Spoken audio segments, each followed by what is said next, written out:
28ಕ್ಕೆ ಯಾವ ಪಕ್ಷ ಅಧಿಕಾರಕ್ಕೆ ಬರುತ್ತೆ ಬರಲ್ಲ ನಮಗೂ ಕೂಡ ಗೊತ್ತಿಲ್ಲ. ಏನು ಬೇಕಾದರೂ ಆಗ್ಬೋದು. ಆ ಫಲಿತಾಂಶ ಏನು ಬೇಕಾದರೂ ಆಗೇ ಆಗುತ್ತೆ. ಆದರೆ ಈ ಮೊಮೆಂಟ್ ನೋಡಿದಾಗ ಸದ್ಯಕ್ಕೆ ಭಾರತೀಯ ಜನತಾ ಪಕ್ಷದಲ್ಲಿ ಎಲ್ಲವೂ ಸರಿ ಇದೆಯಾ ಅಂತ ಹೇಳಿದಾಗ ಇಲ್ಲವೇ ಇಲ್ಲ. ಅದು ಕೇಂದ್ರ ಸರ್ಕಾರವನ್ನು ತೆಗೆದುಕೊಳ್ಬೋದು, ರಾಜ್ಯದಲ್ಲಿ ತೆಗೆದುಕೊಳ್ಬೋದು. ಆದರೆ ಆ ರೀತಿಯಾದಂಥ ಒಂದು ಚರ್ಚೆಗಳು ನಡೀತಾ ಇರುವಾಗ ನಮ್ಮ ಜನ 51,000 ಒಂದು ಜನರ ಸಮೀಕ್ಷೆಯಲ್ಲಿ 55% ಭಾರತೀಯ ಜನತಾ ಪಕ್ಷಕ್ಕೆ ಒಲವನ್ನು ವ್ಯಕ್ತಪಡಿಸ್ತಾ ಇದ್ದಾರೆ ಅಂತ ಹೇಳಿದರೆ what might be the secret behind it, what might be the reason, ಆ ರಹಸ್ಯ ಆದರೂ ಏನು, ಕಾರಣ ಆದರೂ ಏನು ಅಂತ ತಾವು ಭಾವಿಸ್ತೀರಿ? Your analysis please. ರಾಘವೇನು, ನಮ್ಮ ಅಶ್ವವೇಗ ತಂಡದಿಂದ ಮೂಡ್ ಆಫ್ ಕರ್ನಾಟಕ ನೆಕ್ಸ್ಟ್ 2028ಗೆ you are not audible in the studio. Okay yes once again ಮತ್ತೊಮ್ಮೆ ಮೊದಲಿಂದ ಹೇಳಿ. ಓಕೆ ರಾಘವ್, ಏನು ನಮ್ಮ ಅಶ್ವವೇಗ ತಂಡ, you are audible, clear, go ahead. ನಮ್ಮ ಅಶ್ವವೇಗ ತಂಡದಿಂದ ಮೂಡ್ ಆಫ್ ಕರ್ನಾಟಕ ನೆಕ್ಸ್ಟ್ 2028ಗೆ ಯಾವ ಥರ ಮೂಡಿದೆ, ಈಗ ಜನ ಯಾವ ಥರ ಮೂಡನ್ನು, ಅಂದರೆ ಈಗಿನ ಸರ್ಕಾರ ತೃಪ್ತಿ ಕೊಟ್ಟಿದೆಯಾ, ಗ್ಯಾರಂಟಿ ಕೊಟ್ಟಿದ್ದೀವಿ, ಮತ್ತು ಸಿದ್ದರಾಮಯ್ಯನವರಿಲ್ಲ, ಈಗ ಡಿ ಕೆ ಶಿವಕುಮಾರ್ ಬಂದಿದ್ದಾರೆ, ಯಂಗ್ ಅಂದರೆ 64 ವರ್ಷ ಆದರೆ ಯಂಗ್ ಲೀಡರ್ ಅಂತಂದೇಳಿ ಕರಿತೀವಿ ನಾವು ಡಿ ಕೆ ಶಿವಕುಮಾರ್ನ, ಯಾಕೆಂದರೆ ಜನ ಒಪ್ಕೊಳ್ಳೋದು. ಹಾಗಾಗಿ ಯಂಗ್ ಲೀಡರ್ CM ಆಗಿದ್ದಾರೆ. ಹೀಗಾಗಿ ಹೇಗಿದೆ ಮೂಡು ಅನ್ನೋದನ್ನ ನಮ್ಮ ಅಶ್ವವೇಗ ತಂಡ ಒಂದು ಸ್ಯಾಂಪಲ್ಸ್ನ ಕಲೆಕ್ಟ್ ಮಾಡ್ತು. ಅದರಲ್ಲಿ ಏನು ಆ ಸರ್ವೆಯಲ್ಲಿ 51,000 ಜನ ವೋಟ್ ಮಾಡಿದ್ದಾರೆ. ಫೇಸ್ಬುಕ್ಕು ಮತ್ತು ಯಾವುದು ಯೂಟ್ಯೂಬಲ್ಲೆಲ್ಲ ನಾವು ಸರ್ವೆ ಮಾಡಿದ್ವಿ. ಈ ಸರ್ವೆಯಲ್ಲಿ 51,000 ಜನ ವೋಟ್ ಮಾಡಿದ್ದಾರೆ. ಅಂದರೆ 7 ಕೋಟಿ ಜನಕ್ಕೆ 51,000 ಸ್ಯಾಂಪಲ್ಸ್ ಏನು ದೊಡ್ಡ ವಿಷಯ ಅಲ್ಲ. ಆದರೆ ಒಂದು ಹಂತಕ್ಕೆ ಜನಕ್ಕೆ ಒಂದು ಮೂಡು ಕ್ರಿಯೇಟ್ ಆಗಿದೆ, ಅಂದರೆ ಸರ್ಕಾರ ಬದಲಾವಣೆಯ ಮೂಡ್ ಕ್ರಿಯೇಟ್ ಆಗಿದೆ. ಅಂದರೆ ಏನು 1972 ನಂತರ 1978 ನಂತರ ಸರ್ಕಾರ ಬದಲಾಗಿರಲಿಲ್ಲ. ಅಂದರೆ ದೇವರಾಜ ಅರಸು ನೇತೃತ್ವದಲ್ಲಿ ಅಷ್ಟೇ ಕಾಂಗ್ರೆಸ್ಸು, ಅವತ್ತಿಗೆ ಇಡೀ ದೇಶದಲ್ಲಿ ಕಾಂಗ್ರೆಸ್ ಮೂಡಿತ್ತು, ಕರ್ನಾಟಕದಲ್ಲೂ ಕಾಂಗ್ರೆಸ್ ಮೂಡಿತ್ತು. ಹಂಗಾಗಿ ದೇವರಾಜ ಅರಸು ಸರ್ಕಾರ ಬಂದಿತ್ತು. ಅದಾದ ನಂತರ ಒಂದು ಸರ್ಕಾರ ಮತ್ತೊಂದು ಸಾರಿ ರಿಪೀಟ್ ಆಗಿಲ್ಲ.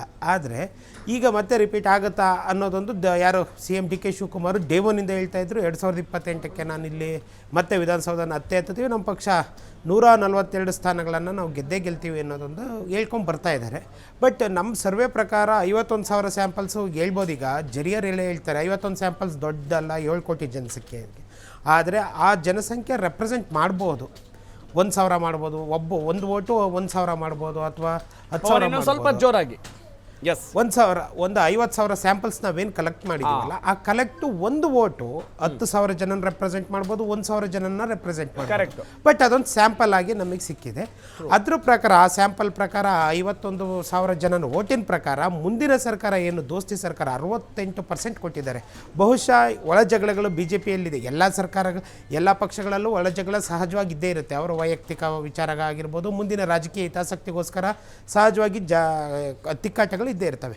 ಆದರೆ BJP ಮತ್ತು JDS ಮೈತ್ರಿಯಾಗಿ ಒಗ್ಗಟ್ಟಿನವಾಗಿ ಹೋದರೆ ಒಂದು ಸ್ಪಷ್ಟ ಚಿತ್ರಣ ಸಿಗುತ್ತೆ, ಮತ್ತು ಅಧಿಕಾರಕ್ಕೆ ಬರಬಹುದು ಅನ್ನೋದು ಎಲ್ಲ ರಾಜಕೀಯ ಪಂಡಿತರು ಹೇಳ್ತಾರೆ. ಯಾಕೆಂದರೆ ಕುಮಾರಸ್ವಾಮಿ ಅವರಿಗೆ ಹಳೆ ಮೈಸೂರು ಭಾಗದಲ್ಲಿ ಏನು ಕುಮಾರಸ್ವಾಮಿ ಮತ್ತು JDS ಪಕ್ಷಕ್ಕೆ ಏನು ಹಿಡ್ತಾ ಇದೆ, ಮತ್ತು ಹಿಂದೆ ಇವರು BJPಗೂ ಅಷ್ಟೇ ನಾರ್ತ್ ಕರ್ನಾಟಕ ಅಂದರೆ ಉತ್ತರ ಕರ್ನಾಟಕದಲ್ಲಿ ಮತ್ತು ಕರಾವಳಿ ಭಾಗ ಮಧ್ಯ ಕರ್ನಾಟಕದಲ್ಲಿ ಒಂದು ಹಿಡ್ತಾ ಇದೆ. ಈ ಎರಡೂ ಸಮಾಗಮ ಆಗಿ ಇವೆರಡು ಪಕ್ಷಗಳು ಏನು 2024 ಲೋಕಸಭಾ ಚುನಾವಣೆಯ ರೀತಿಯೇ ಚುನಾವಣೆ ಮಾಡಿದ್ರೆ ಖಂಡಿತ ಒಂದಂತ ಯೂಸ್ ಆಗಿ ಒಂದು 135ರಿಂದ 140 ಸ್ಥಾನ ಗೆಲ್ಲಬಹುದು ಅನ್ನೋದು ಈ ಸಮೀಕ್ಷೆಯ ಒಂದು ಸ್ಯಾಂಪಲ್. ಈಗ D K Shivakumar.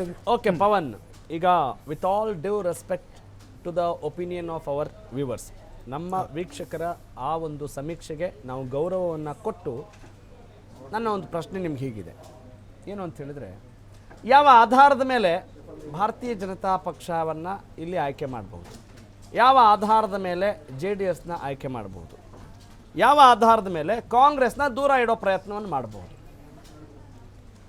S Raghav, first point ಏನು ಅಂದರೆ, ಮೊದಲನೇದಾಗಿ ಸಹಜವಾಗಿ ಒಂದು ಸರ್ಕಾರ ಏನು ಕರ್ನಾಟಕದಲ್ಲಿ ಆಳ್ವಿಕೆ ಮಾಡಿರೋಂಥ ಸರ್ಕಾರಗಳಲ್ಲಿ ಏನು ಆ್ಯಂಟಿ ಇನ್ಕಮನ್ಸಿ ಸಹಜವಾಗಿ 5 ವರ್ಷಕ್ಕೆ ಕಲೆಕ್ಟ್ ಆಗುತ್ತೆ. ಅದೊಂದು ಪಾಯಿಂಟು, ಫಸ್ಟ್ ಪಾಯಿಂಟ್ ಅದೇ ಆ್ಯಂಟಿ ಇನ್ಕಮನ್ಸಿ. ಸೆಕೆಂಡ್ ಪಾಯಿಂಟು ಸಿದ್ದರಾಮಯ್ಯನವ್ರನ್ನ ಸ್ಟೆಪ್ ಡೌನ್ ಮಾಡಿದ್ದು, ಎರಡನೇ ಪಾಯಿಂಟ್ ಆಗುತ್ತೆ. ಹಾಗಾಗಿ ಸಹಜವಾಗಿ ಏನು ಸಿದ್ದರಾಮಯ್ಯನಿದ್ದಂಥ ವೋಟ್ ಬ್ಯಾಂಕ್ ಸಹಜವಾಗಿ ಚೆದರುತ್ತೆ. ಒಬ್ಬ ವ್ಯಕ್ತಿತ್ವ ಒಂದು ವ್ಯಕ್ತಿ ಬದಲಾದ ತಕ್ಷಣ ಸಹಜವಾಗಿ ಇನ್ನೊಬ್ಬ ವ್ಯಕ್ತಿನ ಒಪ್ಕೊಳ್ದೇ ಇರ್ಬೋದು, ಆ ವೋಟ್ ಬ್ಯಾಂಕು ಚೆದರೋದಂತೂ ಸಹಜ.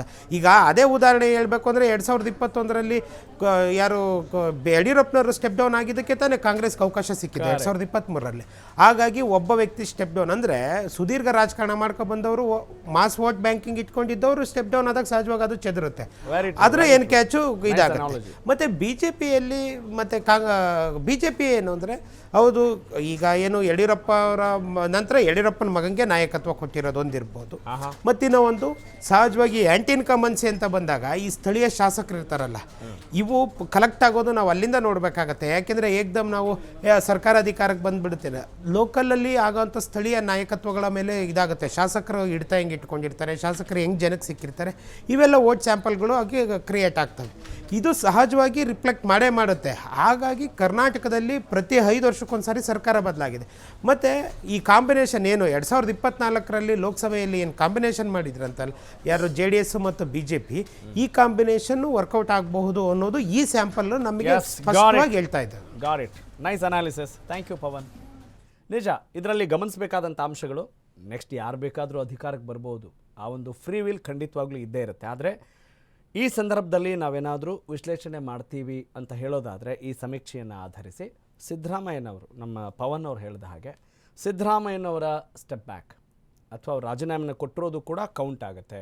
ಸಿದ್ದರಾಮಯ್ಯ ಅವರನ್ನು ಚೆನ್ನಾಗಿ ಚುನಾವಣೆ ನಿಟ್ಟಿನಲ್ಲಿ ಸದ್ಬಳಕೆ ಮಾಡಿಕೊಂಡದ್ದೇ ಆದಲ್ಲಿ, ಅವರನ್ನು ವಿಶ್ವಾಸಕ್ಕೆ ತೆಗೆದುಕೊಂಡು ಅವರ ಒಂದು ಗೈಡೆನ್ಸ್ನ ತೆಗೆದುಕೊಂಡಿದ್ದೇ ಆದಲ್ಲಿ ಕಾಂಗ್ರೆಸ್ ಮತ್ತೆ ಬಲಯುತವಾಗಿ ಪುಟಿದೇಳ್ಬೋದು ಅನ್ನೋದನ್ನು ಕೂಡ ತಳ್ಳಿ ಹಾಕುವ ಹಾಗಿಲ್ಲ. ಹಾಗೆಯೇ ಈ ರಾಜಕೀಯದ ಸಹವಾಸವೇ ಬೇಡ ರೀ, ನಮಗೊಂದು ಪರ್ಯಾಯ ಶಕ್ತಿ ಬೇಕು ಅಂಥೇಳಿ ಉತ್ತಮ ಪ್ರಜಾಕೀಯ ಪಕ್ಷವನ್ನು ಆಯ್ಕೆ ಮಾಡಿಕೊಂಡ್ರೂ ಕೂಡ ನಾವು ಆಶ್ಚರ್ಯ ಪಡಬೇಕಾಗಿಲ್ಲ. Everything is left to you. ಎಲ್ಲವೂ ಕೂಡ ಯಾವ ಆಧಾರದ ಮೇಲೆ ನಡೆಯುತ್ತೆ ಪ್ರಜಾಪ್ರಭುತ್ವ? ನಿಮ್ಮ ಆಧಾರದ ಮೇಲೆ. ಎಸ್, ನಿಮ್ಮ ಮನಸ್ಥಿತಿಯನ್ನು ನಿರ್ಧರಿಸುವಂಥ ಈ ಬೆರಳನ್ನು ನೀವು ಸರಿಯಾಗಿ ಚಲಾಯಿಸಲಿ ಅನ್ನುವ ಒಂದು ಸಿದ್ಧತೆ ನಿಮ್ಮಿಂದಲೂ ಕೂಡ ಆಗಲಿ ಅನ್ನುವ ಕಳಕಳಿಯಿಂದ ನಾವು ಅರ್ಲಿ ಅನಾಲಿಸಿಸ್ ಮಾಡ್ತಾ ಇದ್ದೀವಿ, ಈ ಸಮೀಕ್ಷೆಗಳನ್ನು ಮಾಡ್ತಾ ಇದ್ದೀವಿ.